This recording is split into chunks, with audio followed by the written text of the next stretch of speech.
Hi friends, ಎಲ್ಲರಿಗೂ very good morning. ಗುರುವಾರದ ಶುಭಾಶಯಗಳು. ರಾಯರು ಎಲ್ಲರಿಗೂ ಒಳ್ಳೇದು ಮಾಡಲಿ. ಇದು ಗುರುವಾರದ ಮಿನಿ ಬ್ಲಾಗ್ ಆಗಿರುತ್ತೆ. ಬೆಳಗಿನ ತಿಂಡಿ ಮಾಡೋದಕ್ಕೆ ಕರಿಬೇವಿನ ಸೊಪ್ಪು ಕಿತ್ಕೊಂಡು ಚಿತ್ರಾನ್ನ ಮಾಡೋಣ ಅಂತ ರೆಡಿ ಮಾಡ್ತಾಯಿದ್ದೀನಿ. ಮತ್ತು ನನ್ನ ಮಗಳು ಸ್ನ್ಯಾಕ್ಸ್ಗೆ ಮಖಾನ ಮಾಡ್ತಾಯಿದ್ದೀನಿ. Hi, good morning. ನಾನು ಮಾಡೋ ವಿಡಿಯೋದಲ್ಲಿ ಏನಾದರೂ ತಪ್ಪಿದರೆ ಪ್ಲೀಸ್ ಸಜೆಷನ್ ಮಾಡಿ ಫ್ರೆಂಡ್ಸ್.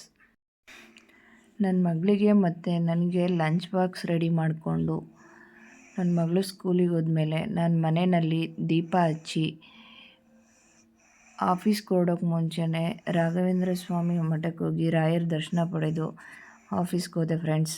ಮತ್ತು ಸಾಯಂಕಾಲದ ಊಟಕ್ಕೆ ಚಪಾತಿ ಮತ್ತು ಬೆಂಡೆಕಾಯಿ ಪಲ್ಯ ಮಾಡಿದ್ದೆ.